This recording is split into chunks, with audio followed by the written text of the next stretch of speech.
The downgrade.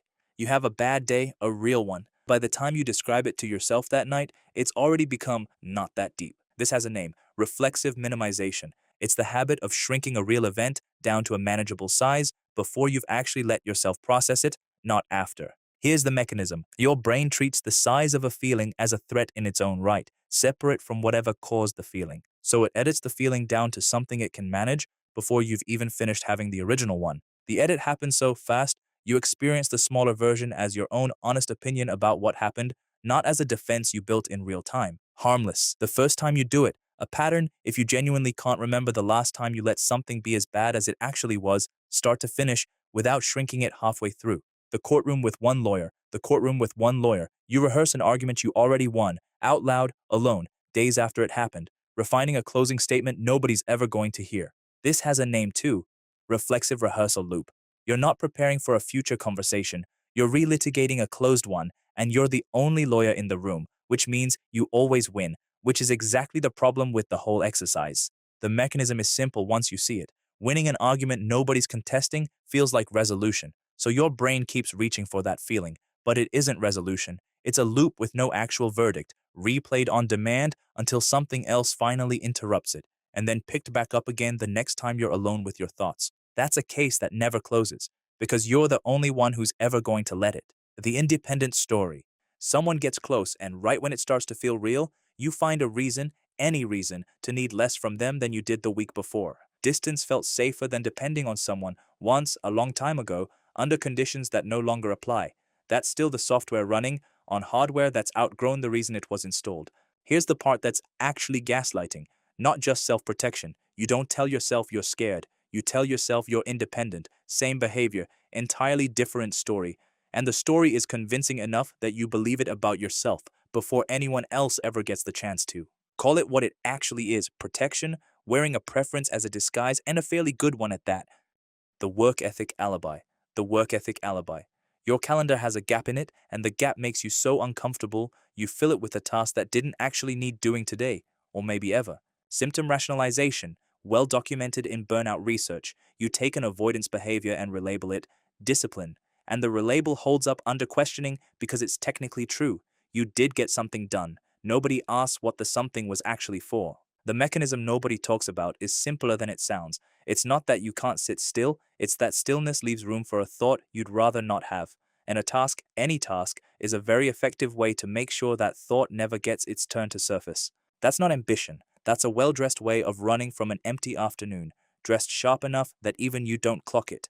The preemptive apology. The preemptive apology. You say sorry before anyone's actually upset, just in case, just to get ahead of a reaction that hasn't happened yet and might never happen at all. Approach avoidance conflict, if you want the clinical name for it. You want to say the thing, so you approach it.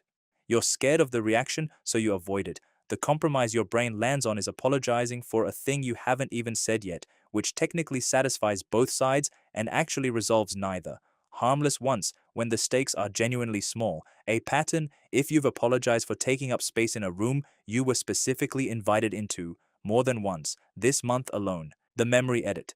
The memory edit. You remember the version of the argument where you apologized first, where you were reasonable throughout. That's not memory. That's editing, and the file's already been saved over the original. Self-serving memory bias, and it's one of the best documented biases there is, replicated across decades of research. Your brain doesn't store what actually happened. It stores a version you can live with, and it performs the swap so smoothly you'd swear under oath the edited version was the original recording all along.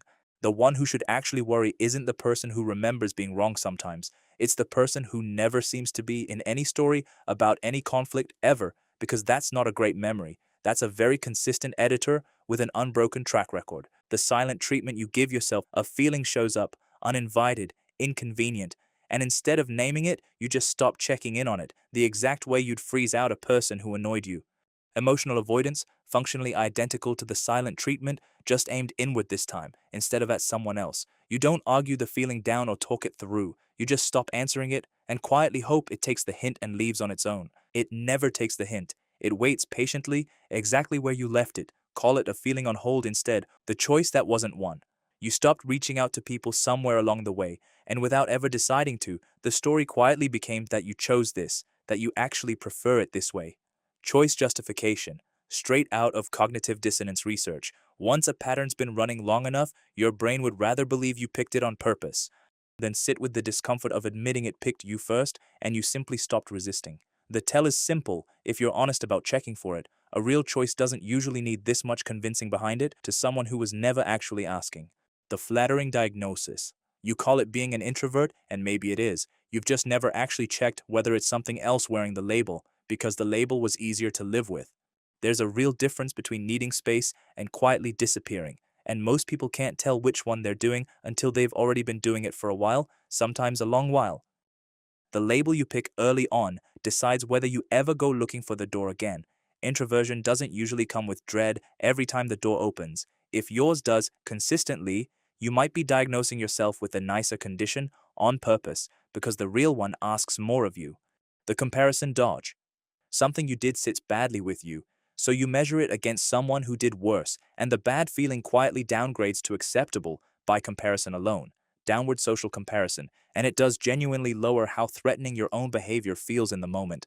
What it doesn't do is change the behavior itself, or undo whatever it actually costs someone else, regardless of who else out there did something worse this week. The alarm was never measuring you against the worst person you can think of. It was measuring you against the specific person you actually affected who doesn't care how the comparison shakes out.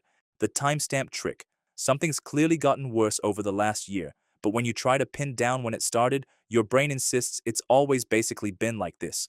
Normalcy bias applied to your own decline instead of an external disaster. Gradual change is genuinely hard to timestamp from the inside, and it's always been this way is a much more comfortable sentence than something changed and I didn't notice for months. The absence of a clear starting point isn't proof nothing changed. Most real declines don't come with a start date, they just come with a today. That's quietly worse than a year ago was.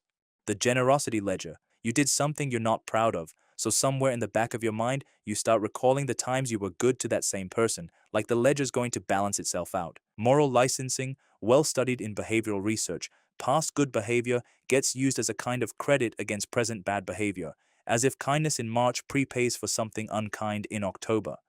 A ledger only works if the other person agreed to keep one too. Most of the time, they didn't even know they were owed anything until you brought it up in your own defense.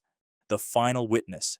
You think you'd know instantly if you were the one doing the gaslighting in a given situation. That confidence is exactly what makes it possible not to know.